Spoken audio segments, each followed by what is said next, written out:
Hello there, it's Guy at Rove Motorhomes. So just one of two handover videos. So we'll work around the outside and then make our way indoors for the second video. So, fuel, ignition key into there, open and top up your diesel accordingly. AdBlue's topped up there.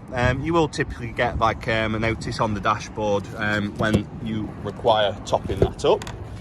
In terms of the vehicle itself, your seat adjustment, so when you're sat in it, this moves the front up and down, this one moves the back up and down, so just for the height of the actual seat. Underneath here you do have a kit, so twist that and in there you'll have stuff likely to be towing eye, jack and whatnot. Bonnet release is here. Coming around under the bonnet, just here, that's where you top up your washer fluid for the windscreen wipers. Engine oil's topped up there, dipstick is here, and then should you ever need to jump start the vehicle, this prod here, that's the negative terminal, the big one sticking out, and your positive terminal is just located there. Obviously cam belt kit and water pump has been done. We've got an invoice for that, but our mechanic does write on there just in case you ever lose your paperwork. Coming around, you've got your electric hookup point, which goes in just here. These are your fridge appliance vents to keep everything breathable. Here you have gas bottle storage. And here, so when you're traveling, make sure that this is twisted to the closed position, and when you want to use gas, make sure it's open. If you ever put a fresh bottle on and you're not getting gas, you can prime it by pushing this button just down here. That's your boiler flue. You don't need to do anything with that. It's covered and it's breathable. On the other side of that is where the boiler is located. Now, when it comes to winterization, you've got 3 drain off points.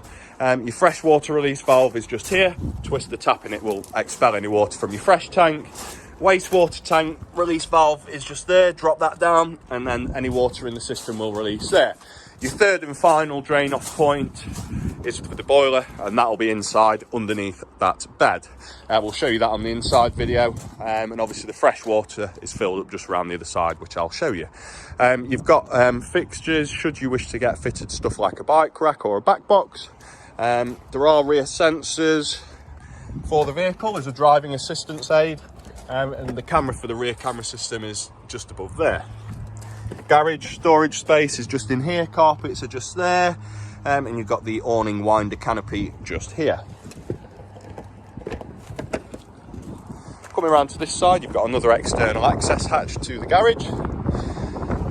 Fresh water is filled in just there with hose pipe, and you can check your levels on the inside on the control panel, and this is your external gas barbecue point. In here is your toilet set, so to release, push up, release, twist and empty in your designated spot by releasing this cap just here. If this is not coming out for whatever reason, make sure that your trap door on the toilet is closed. You do have wind out canopy, of which we'll show you that tomorrow should you want, just so that we can get it out, but effectively bring it out to a point where you can reach the legs, drop the legs, and then you can get it out to your designated spot. You do have this Fiamma door security bar. Again, the keys for that are on your key set, and that is everything for the outside. Right then, so on the inside, your boiler release valve, just while we come off that, is just underneath here. So that yellow switch, give that a flick, any water that's within your boiler will drain and release. Again, if you're not using it in the winter months and it's going to get cold, good practice to drain your fresh tank, your waste tank and the boiler. In terms of control panel, if I push this, you'll get all the power off, so you will get no lights, you'll not get any power from any of your sockets, so that requires to be on. This is a shut off switch for the lights. Press that, you see how they go off, so you can still have power running, but you can have all your lights off. But again, as you can see, they do have their own individual switches like so. This light is for the awning light or habitation light outside, which we've seen on the first video, the nice LED strip light. That's for your water pump. You need that on for water to come out of your taps, shower, and for the toilet to flush. And then this is just your levels, so you can press this. So at the minute you can see we've got the leisure battery chosen, and we've got a temperature of 29 degrees, very warm day. Press that, it's just going to show you the power on the leisure battery. You can keep pressing and it'll come through all the different temperatures. You can adjust hours and minutes for time. Shows that we're plugged in and we're charging the leisure battery. Vehicle battery, that's also charging because we've got the solar charging that one. And you can see that you've got 25% in your fresh and 0 in your waste. And you can change leisure to vehicle battery just there. Now for your solar panel, nice and simple. The off position is in the middle, but you can choose for the solar to charge your vehicle battery, or you can choose it to charge the leisure battery. This is your main power supply unit. Fuses are just here, and they're all listed what they do just there. And in here, you've got your flip switches.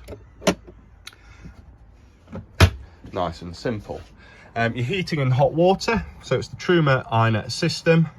So this button will select and you twist to scroll through the options. Now, these are your main choices here.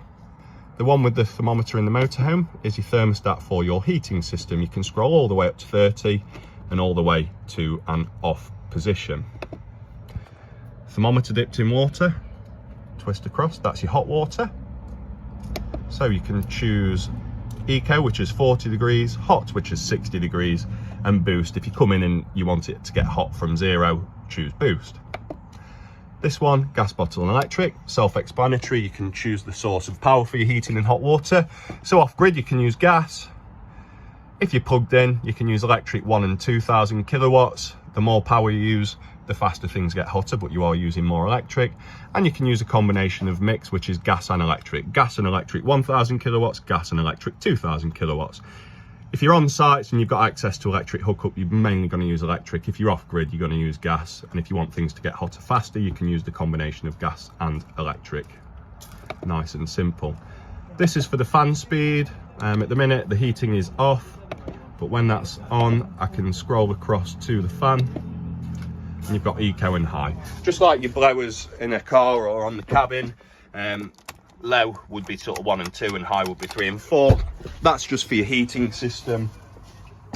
So again, if you want it to be low level noise, you'd have eco. If you want it hot, fast and blowing out of your heat vents are located around the motorhome, then you would have it on high.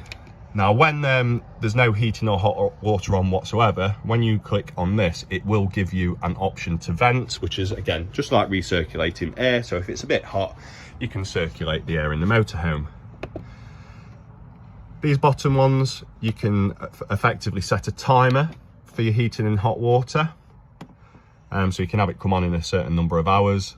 This one, you can adjust the actual time settings for your clock, and then you can adjust settings in here. That plug just shows that the motorhome is aware that we are plugged in.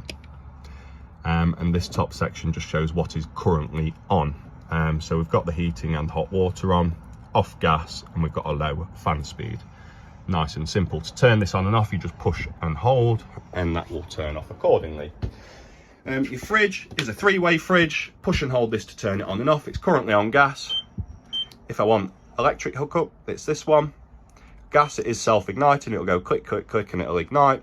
Or you've got vehicle battery. Vehicle battery is just there to maintain the temperature of the fridge. So if you're going a very long distance, then get it cold on gas or electric first, and then you would hit vehicle battery to keep it cool.